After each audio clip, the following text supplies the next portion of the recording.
হুম, সারাদিন এখানে বাঁধা থাকবে?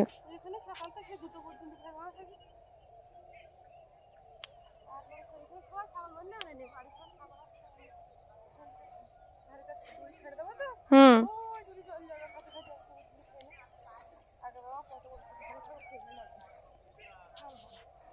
আমার দিদি কত সুন্দরভাবে ছাগল পুষছে।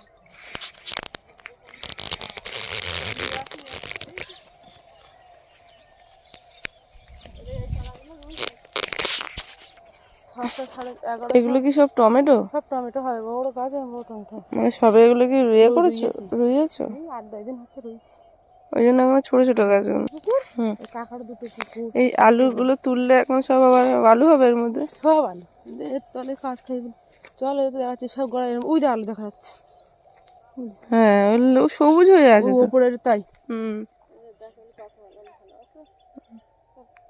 কি সুন্দর। হিন্দি তো জামাসের পথ এটা, এই পাইপ দেওয়া কেন বলতো? হুম, ওই জল নিয়ে যায় না মোটরে, ও মোটর ফাটিতে এখন তো পাইপ জল চলছে। হ্যাঁ, ওখানে এগুলো চাষ ববে হাতে চাষ করতেও তো জল না।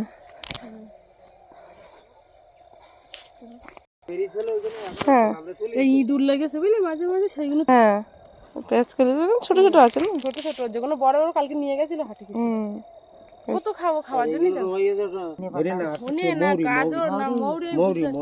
মৌরি গাছ। ওই দেখ গাছ মাটির তলায় গাছ তুলবো, এখানে আলু এই কেন কোদাল তোলা হয়, গাছ মরে গেছে। কোদাল না নিয়ে না হয়, এগুলো সব বাইরে বাইরে বেরিয়েছিল সেইগুলো। হ্যাঁ, ছোট ছোট বড় বড় আছে।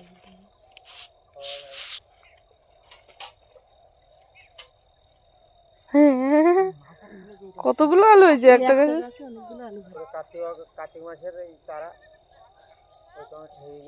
মানে এই একটা আলু গাছের মধ্যে কতগুলো আলু হয় একটা চারায়? বড় হলে 3টে হবে। ও হয় প্রায় আপনার কাছে 500 হবে। হুম, পেঁপে গাছ মানে হ্যাঁ দিদি বললো একটা গাছ তোলে যে আলু তোলা দেখবো, একটা গাছ তুলবো 4টা আলু গাছ। আর বলে দিলাম যে না আলু বাগান হয়ে গেছে, টমেটো হয়েছে। মানে হাত দিয়ে শোনো ফটো তুলে নেবে, মাঠ দেখাবে। হ্যাঁ, ওই জন্য তো আমি দিদি আলুটা তুললো, আমি ভিডিওটা করলাম। পাট না ভুট্টা?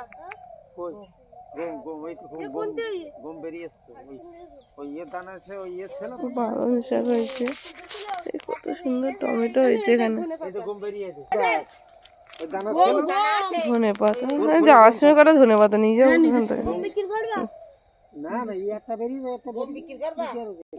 শীষ পালং এগুলো, হ্যাঁ